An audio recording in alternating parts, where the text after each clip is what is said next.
Hey y'all, I hope everyone is doing well.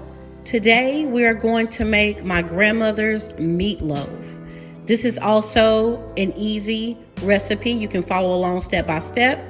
And these are the only ingredients that you need. In the background I have the macaroni and cheese, sweet potatoes, and cabbage because that's what I'm going to make as the sides. So let's start by cutting up the veggies.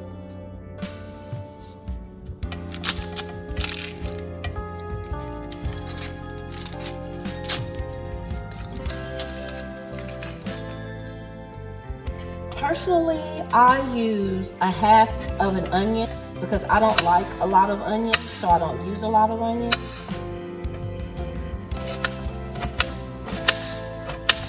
If you are a person who likes a lot of onion, then feel free to use more.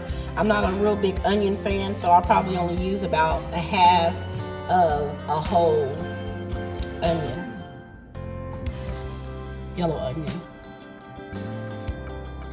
Next, you want to rinse off your bell pepper and start to cut that up.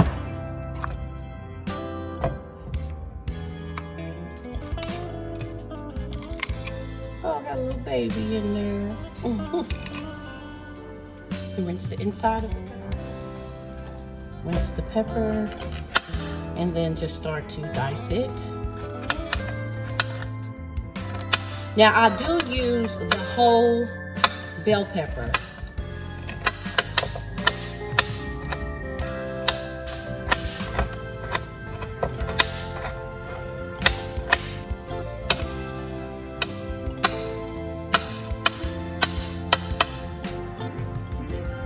Set oven to 375 degrees.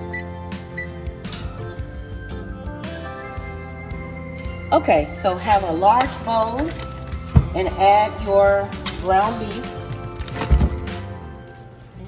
and season the ground beef. Now, one thing about making the meatloaf is that you can't taste it ahead of time. So you just kind of gotta hope that you seasoned it well. As before, y'all know I don't have any type of recipe to tell you the exact amount to put in there. I just go by taste.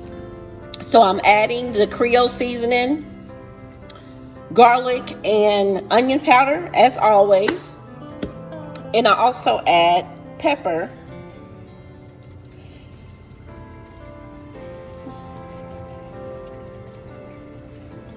Okay. And Leo Perrin's Worcestershire sauce is what I always use. But if you want to use a different type of Worcestershire sauce, that's fine. And I just kind of add that. I mean, I like the taste of it, so shake it in there. I'll say 6 to 7 shakes, if that makes sense. And then I add my cut up onions and bell peppers. I usually get 2 small cans of the tomato soup, but my husband went to the store for me and got a family size, so I'm just going to add half. Add about half of that. And then I add crackers. Now, the crackers just really depends on you, but I'll put about a half of a row starting off with just like a half a row of crackers.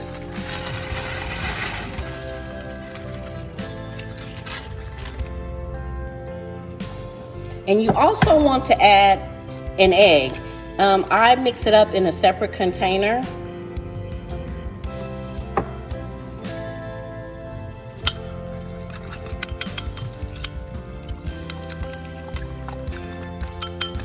And add the egg.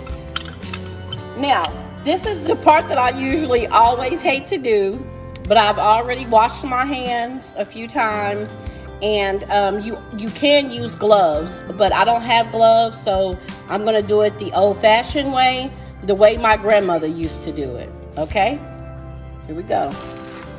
You have to take and you have to mix everything in there together. Just mix it all up. Yeah, I know it's kind of gross, but you want to get it mixed in there really good.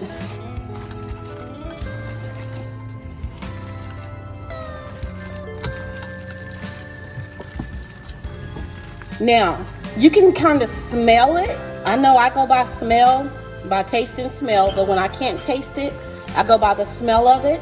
So what I'm going to do, it has enough crackers. I can smell the tomato soup in it as well. You just want to make sure that you mix it up enough to get the egg all the way through.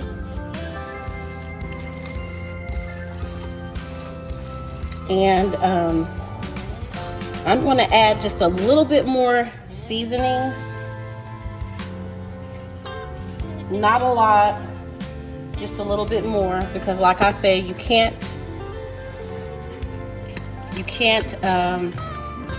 taste it beforehand. So I just gonna add a little bit more seasoning. You don't want to over season it though. So it's best to have less seasoning rather than too much seasoning, I would say. But you're going to be able to put it into a loaf. I add a little bit more Worcestershire.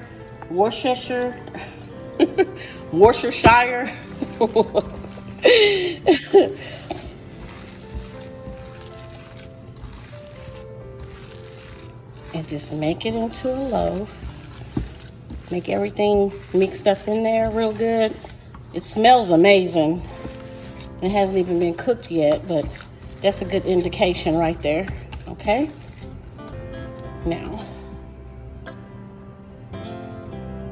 Now, it's been a little while since I made meatloaf, but I used to have like the perfect roasting pan. I'm gonna have to get me another one, but it's been a while. I had the perfect roasting pan where I could just put the lid on it. But since I don't have the roasting pan, I'm just gonna use. Now, although this meatloaf may look pretty big for just me and my husband, it never goes to waste. Whenever I make meatloaf, it's eaten, okay? We eat it up in a couple days. So I just kind of make it like this, just kind of round it, you know, in the shape of a meatloaf, kind of round it around. Make it flat on the top. And then take the rest of the tomato soup and pour it over the top of it. Now, one thing I believe my grandmother used to do, she may have condensed it down a little bit with some cream, but I'm not going to use cream. I'm just going to use the tomato soup. And I take the crackers and put the crackers over the top of it, and then add some more tomato soup.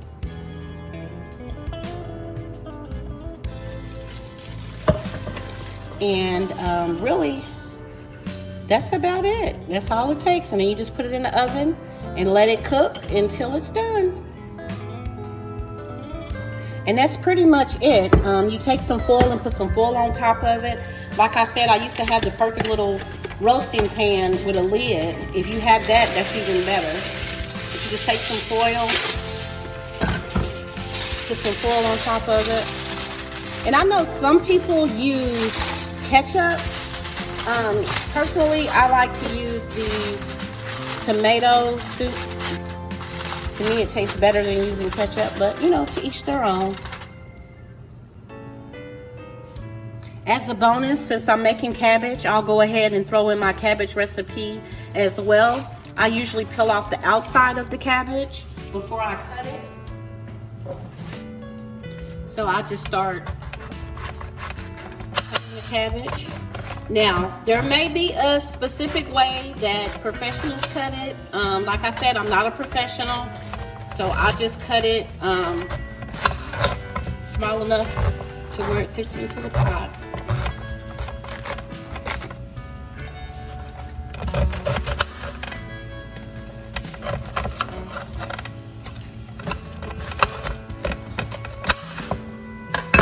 As I cut the cabbage and put it into the pot, then I'll go back and I'll rinse it. And so I just rinse the cabbage off real well.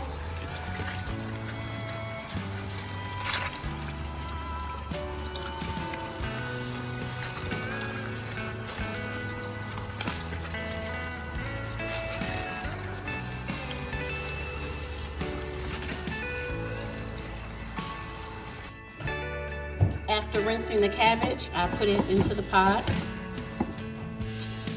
I add chicken broth. I use chicken broth instead of water.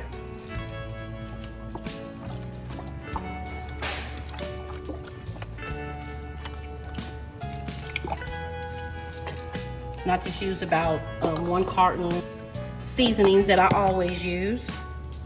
Creole. Now, using the Creole seasoning will make it a little spicy, but I like my food a little spicy, so you don't have to use the Creole seasoning for the cabbage. You could just use sea salt and pepper if you like, but I put the same, like I said, onion, garlic powder, and Creole seasoning in everything that I cook because I like the spiciness of it. I also add black pepper.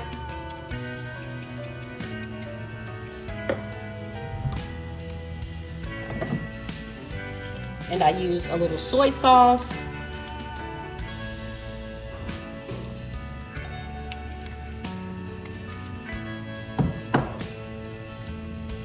I also like to add peppers to my cabbage. So I'll get the peppers that has like the 3, the orange, the yellow, and the red peppers.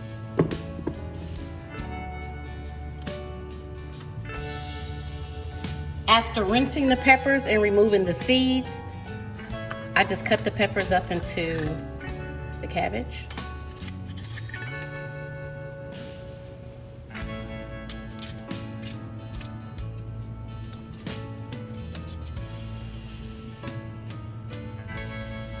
See? Rinse the peppers and remove the seeds and just cut them up into the cabbage.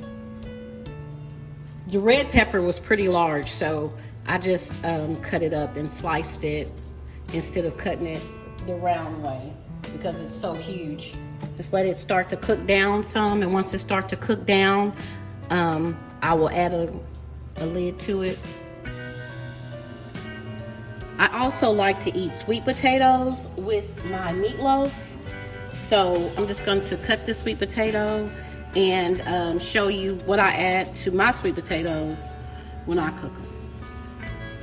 In the order that I'm showing you with the meatloaf and then the cabbage and then the sweet potatoes, this is exactly how I'm cooking it, and I'm just filming it as I go. But this is exactly how I would do it. You know, I'm cooking Sunday dinner actually. So there isn't a specific size that you have to make your sweet potatoes, but don't make them so small where they're going to cook too fast like you're making mashed potatoes. Make them large enough where you can add your sugar, cinnamon, nutmeg, and I like mine to still be firm, but I add the water to start cooking the potatoes because you want them to cook, but you don't want them to get too soft. But you have to let them soften up some. So this is after I have cut and rinsed the sweet potatoes, and then I'm adding water and cooking them on high. So after I get through getting my sweet potatoes started, I go back and check my cabbage. Oh, it's smelling so good in here. It's smelling like the good old days. Good old Sunday dinner. Okay, just let the cabbage continue to cook down some. You know, there are many different ways to cook, and I'm sure someone will see the way that I do it and say they don't do it that way, and that's fine. I'm only showing those who are interested in seeing the way that I cook my cabbage, sweet potatoes, and meatloaf.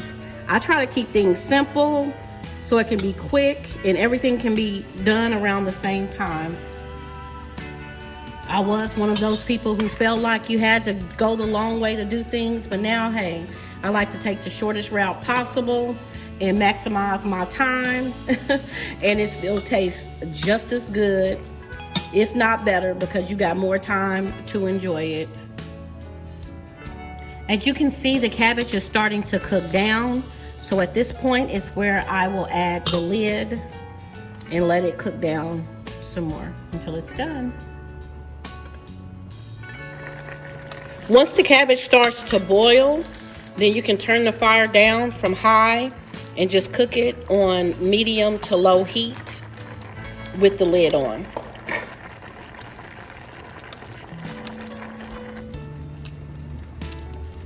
Okay, the meatloaf has been cooking for about 30 minutes, and I take the foil off after 30 minutes. It smells so good.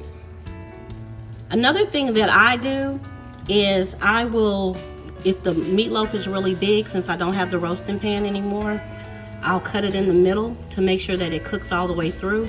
As you can tell, it's still pink in the middle, so it's not done, so it needs to cook for probably about another 30 minutes. Another thing that you can do if you're not concerned about it being pretty, you can just cut it in the middle and separate it, so that way you can look at it and tell when it's completely done on the inside. Okay, with the sweet potatoes, once you're able to stick the fork in there, you don't want them too soft, but once you can stick the fork through there, then that's when you want to turn the water off on them. Drain the water and add butter. I add cinnamon.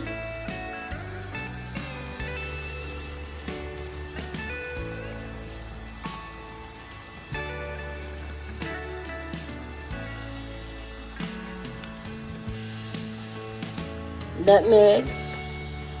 Actually, I put the same thing in it as I would put in if I was making a sweet potato pie. Sugar.